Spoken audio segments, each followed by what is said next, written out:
Hello and welcome to the Real Positive Girl podcast. My name is Sabrina. Thank you so much for listening, downloading, sharing the show. I truly appreciate it. I just love how people are continuing to love and enjoy the show. And if you do love and enjoy the show, and if you are able to leave a 5-star review or to just leave some sort of uplifting comment or interesting description of the show from your point of view on whatever podcast platform you listen to the show, I would greatly appreciate it. That would just help bring more people into listening to the show and give me the opportunity to help even more people. So if you were able to do that, I would greatly appreciate it. Also, if you wanted to come by and just chat with me and connect with me on Instagram, I am at Sabrina Joy Perozzo, or you're welcome to send me an email as well. All of that information is in the description box, along with all the notes for the show. But again, I appreciate you listening. I appreciate you downloading and sharing the show. So let's get right into the episode. Thanks so much, guys. Happy Thursday, everyone, and welcome back to the Real Positive Girl podcast with me, Sabrina. I hope that you're having a fantastic day today. This week, we are talking about cognitive distortions, and today, Thursday, we're going to talk about personalizations. But before we jump into that, I always want to mention the 5-minute reset, which is to take at least 5 minutes to be by yourself, and it'll allow you to reset, reboot, restart your day right then and there. Draw a line in the sand and decide to let go of the negative things, the things that are causing you trouble and pain for the day, and then restart your day right then and there. Also, you can take time to take a break from any issues or burdens that you're dealing with, come up with any resolutions for any problems that you are dealing with, whether on your own or with others. And I always encourage everyone to come up with a list of at least 4 things that you are grateful for, big, small, or medium size. You can be grateful that you're able to finally go back to the gym. I know a lot of people that their gyms are reopening, and that's super exciting for them. Maybe you're able to actually go back and eat inside of restaurants. That hasn't personally happened for us, but that will be something I'll be grateful for once it happens. Maybe you're planning a big event or a vacation, and you're just so happy to finally have something to look forward to. That is so great. Or maybe you are grateful that things are finally calming down in your life and you're able to catch up on some rest. That's definitely something to be grateful for. You can literally be grateful for anything. The list is never ending. And before you end your 5-minute reset, make sure that you're feeling at least neutral, if not positive, about the rest of your day. And hopefully coming up with your gratitude list and just reflecting on positive things and blessings in your life will help you to shift your mindset to think about those things more often. And by doing so, it'll help you get through those negative times in your life. So today, we are going to talk about personalizations. And personalization is a cognitive distortion that really lays it on thick with negative self-doubt and the negative self-talk, which is something that I talk about a lot, how we need to cut back on. We need to not engage in it so much because it really is tearing our minds apart. It is really dictating how we act, what we involve ourselves in, whether we actually continue on our journeys to become our best selves, or whether we decide to give up or listen to any other opinions and thoughts and accusations, maybe judgments. And we really need to not let those things creep up in our minds, take up any space. Those thoughts, negative self-talk and self-doubt don't have any right to be living in your mind, And if those things show up, you don't need to freak out. You just need to acknowledge, okay, these thoughts are here, but I am not going to accept them. They do not belong here. They need to go. You gotta get out. Be like, bye, Felicia. Just be like, you gotta go. And just move on from those. You don't need to think about them. You don't need to focus on them. You don't need to make any time or energy for them. You can acknowledge that they're there and then let them go. But personalization makes it hard to do that if you're really caught up in this distortion. So those struggling with personalization will take everything that someone says and does as a direct criticism in response to who they are. It's like if they happen to roll their eyes or, make some other sort of gesture or have like a sharp tone or say something, even if it's not really directed at you, you're taking it as if it's directed at you. It's the ultimate taking things personally, for sure. It's those that are so caught up in their own mistakes, shortcomings, that that let personalization lead the way. They take everything so deeply, so seriously, so personal, and they let those things dictate their lives, their feelings, their emotions, everything that they are dealing with in their life, and let those things lead the way, which is so dangerous because you're not really going to get anywhere. You're not going to accomplish anything. And you're probably going to damage relationships because that kind of negative energy is really weighing on others. And that's really hard to deal with. To be honest, that might sound selfish from someone else's point of view, but it's really hard. It's really hard. So, but yeah, a lot of people will just let it lead the way. And, they use those negative experiences to define who they are, and like what they're all about, which is obviously not what you want to do. And it's important to note that no experience defines who you are. It's just not true, because you can go through so many things, and we all go through so many different seasons of life and changes and, ups and downs and mistakes and failures and successes and accomplishments and achievements and surprises. And it's a myriad of things. So, you can't let just the negative things define you. If you're going to let those experiences define you, you have to take a mixture of all of them together. And it's just not just negative stuff you're going through. It's much easier to focus on the negative things because they're there, they're glaring, they're bright, they're red, as opposed to the positive things that are just little and petite and there. But we need to work towards that as our daily mindset. I'm trying to encourage you here. So taking everything personally and not realizing that other people's reactions toward us has a lot more to do with them than it does with you. You have to realize that, because even when people like give their opinion of you to you, whether you ask or not, it's still coming from something deep inside them that is not unbiased, for sure, and generally most of the time.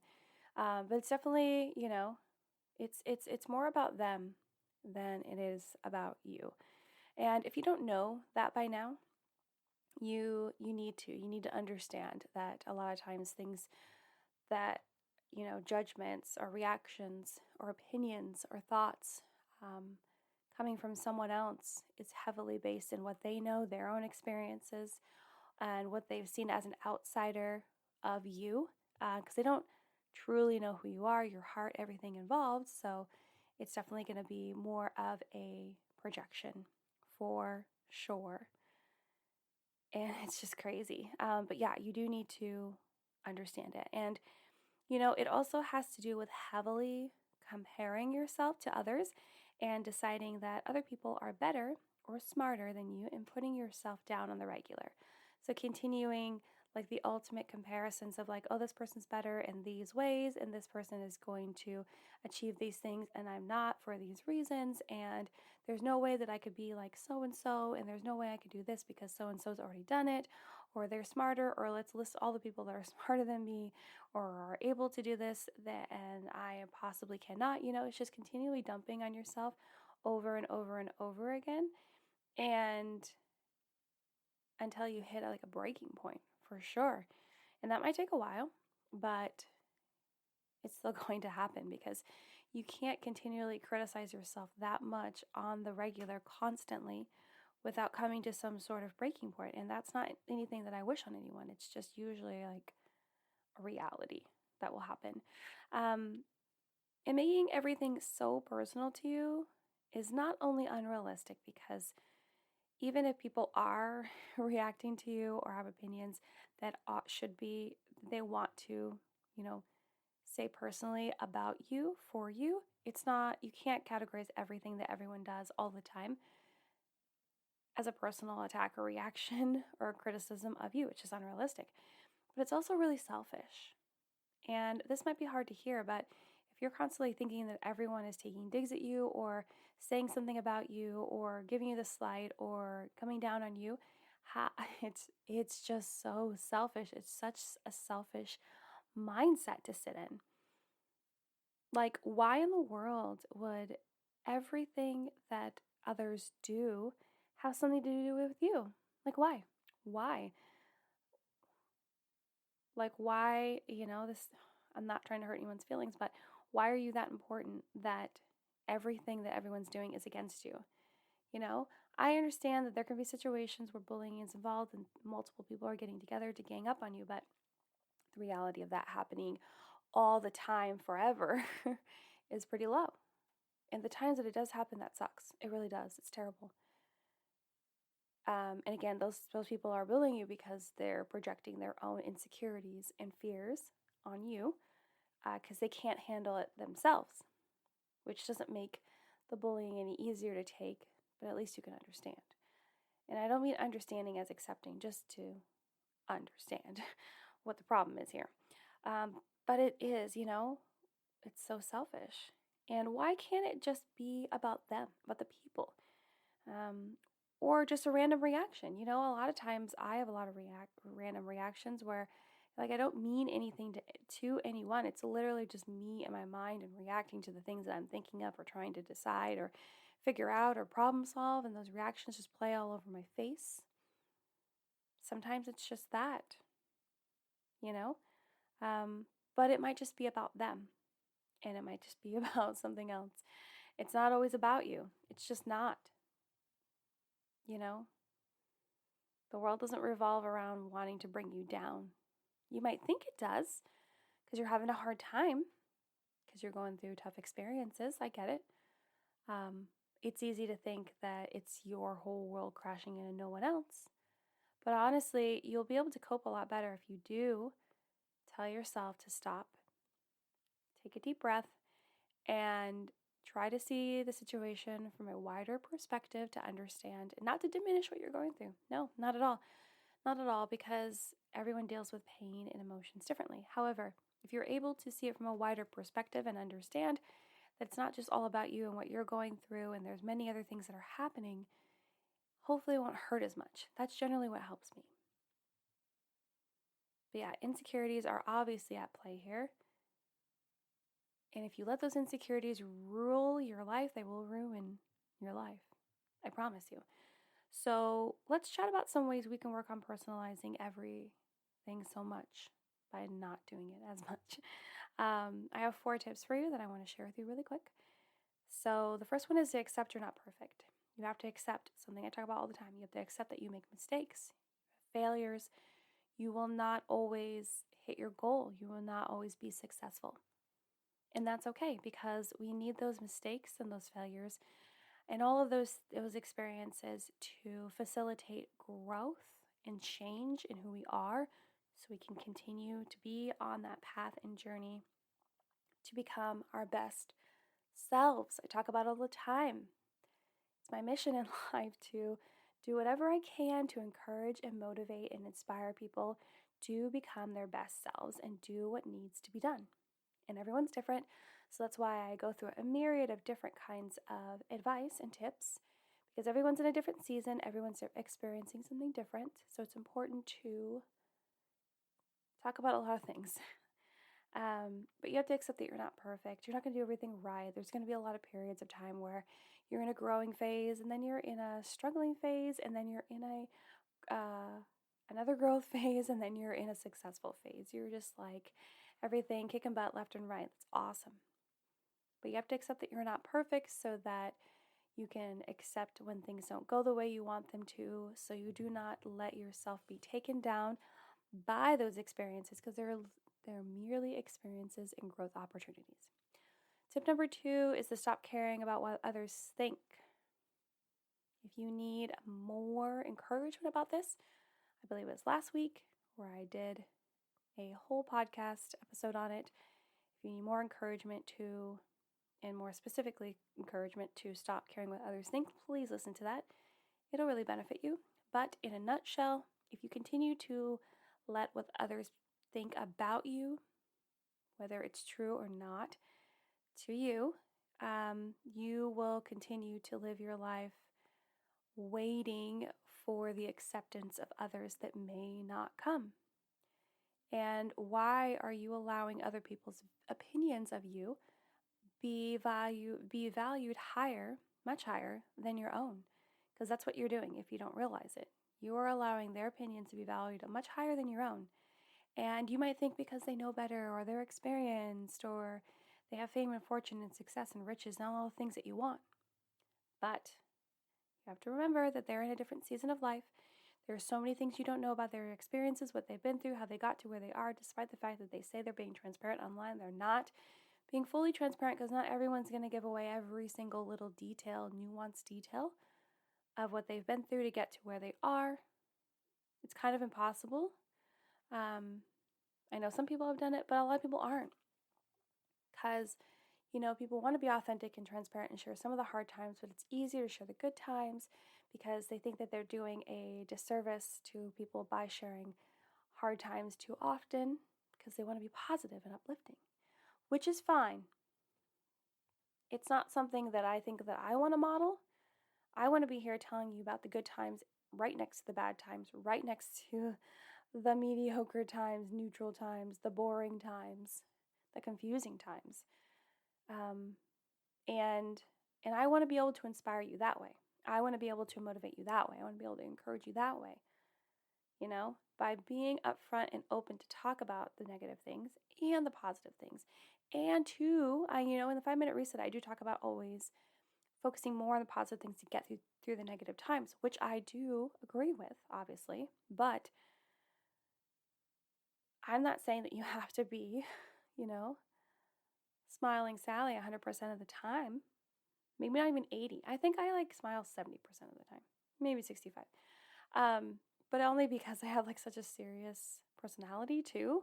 I'm funky and funny and weird, but I also have these serious moments, and so my face looks like it's upset. It's not. It's just really deep thinking. But anyway, it's important for you to understand that by caring so much what other people think, and I say it a lot better in that podcast episode from last week, but by caring so much what other people think, you are literally handing them the keys to who you are, what you're about, and what you're going to do. You are literally letting them decide who you are when they really don't know enough about you to do that, And you need to care about what you think about yourself. That's what's most important. That's going to stick with you. These people will come and go, but you will always be with you. And it's not helpful. It's just not. So stop caring what other people think. The third tip is to not jump to conclusions. A lot of what others say, even about you, are projections from themselves, as I mentioned earlier. Don't jump to conclusions. This could also tie in from the Cognitive Distortion Monday, talking about, no, not Monday, that was blaming, Tuesday, overgeneralizing, thinking that because one thing happened, it's going to continually happen, or it's happened a couple times in a row, and now that is just the pattern. You don't jump to conclusions and just think that, they said this, so it's going to be that every time.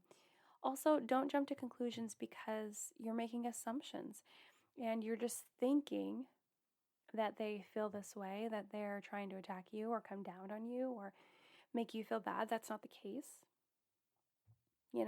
Don't just jump to worst case scenario. That rarely works, you don't, and there are times and there are ways for your mind to assess what's the worst thing that could happen to help you calm your anxiety. But if you're continually always jumping to the fact that you do believe that the worst possible thing could happen is going to happen, that is just going to raise your stress and anxiety, and depression is not going to help it or simmer it at all. So I encourage you, don't jump to conclusions, and understand that a lot of what people say is really projections of themselves onto you because they do not know how to deal with it. They do not know how to work through it. And you are just a convenient person to dump it on in a very covert way. Number 4, and the last tip, is to not feed into negativity. Don't respond with negativity. Don't feed into that trap. So let's say that, someone does criticize you directly, and it is about you this time. And they have a response, and they say something to you that feels angerful, nasty, terrible, trying to, bring down your character, say bad things about you, whatever. And this is actually true. It's not just you engaging in personalization, it's actually happening. Well, what will help you in that instance, and also in actively personalizing and thinking everything is about you, taking everything so personally, is to not feed into the negativity. So if someone is saying those things to you, whether they're about you or not, or if you are feeding them to yourself in your mind based on the output that you feel like you're getting from them, don't answer it with negativity. Don't just shoot that back. I feel like it's super easy to do that, and it kind of just like comes ready to go, push a button, you're done. You don't even have to think about it. It's like autopilot firing up on those people. And you don't want to match negativity with negativity because it's not going to solve anything. It's going to make the situation worse. It's going to make you feel worse. It's going to make them feel worse. But it's make them feel even more worse if they don't even realize, if they actually weren't doing that to you. You just felt like and thought it was towards you. So, but it's important with anything, any sort of negative experience that comes at you. You don't want to feed back negativity. How is that going to help? Ask yourself, like, okay, if I just call them names back, how is that going to help? Is that, you just want to, I understand that in the moment you want them to feel the pain that you are currently feeling because it hurts. And you don't want to be alone in that experience, but that's not going to fix the situation. And it's not an eye for an eye anymore. And you need to respond in love and kindness. And I know sometimes the anger gets the best of us and we don't show up as our best selves all the time. That's fine. It's because we're not perfect. But try your best to respond in love and kindness, or just don't respond at all, right? If you really can't muster up any positive things, which is fine, I get it. I totally do. Because like I said, sometimes our anger gets the best of us. Then just don't say anything at all. Don't respond with anything. Don't feed into that trap, because sometimes it is a trap. It's laid by them, and they know they can just drag you in to this fighting match because they've either seen it before or that's just what they do to people, and they are waiting for you to get caught. But don't let yourself do that. No, don't feed into the negativity. Take a step back, take a deep breath, widen your perspective of the situation, realize that negativity on negativity on negativity will not fix anything. Even positivity on negativity in the moment may not fix something, but it's going to help you stay stable, stay calm, stay cool, and be the bigger person, which matters in the end. But that's it, you guys. That's everything I have to tell you today about personalization. Thank you so much for listening to the Real Positive Girl podcast. Again, my name is Sabrina. Tomorrow, we're going to be talking about and finishing up this topic called, this topic of cognitive distortions. And tomorrow, we're going to talk about magnifying and minimizing. Just a reminder that next week, there will be no new episodes because I'll be on vacation. The week after that, there will be new episodes. I'm probably, since I'm still actually actively on vacation that week, but it's like I come back soon, I will have probably, I will have episodes up, but there'll probably be a lot more laid back episodes and not so fully in. They're going to be good. I think you're going to enjoy them, but they're just going to be more like light and light and airy and happy, and it'll be good. And then I want to figure out a way for you guys to send me questions, and then figure out a week to just do listener questions. Because as I mentioned before, I do want the show to lean more into doing what I do, but also I want to be able to give more direct advice. So I'm going to find some time to offer people to send in questions, and then I can answer them. And I won't rat you out or anything like that. I won't even mention who you are if you don't want that. It's totally fine. but I will be able to answer them and give you and research them ahead of time and, help you the best that I can because I want to do that. So, okay. Check the description box for notes for the show, where to find me on Instagram at Sabrina Joy Perosa, or send me an email with any questions, comments, concerns, prayer requests, feedback, topic suggestions, or just to say hey, hi, and hello to me. I hope you have a fantastic day. Happy Thursday again. And until next time, I'll see you next time. Bye, guys.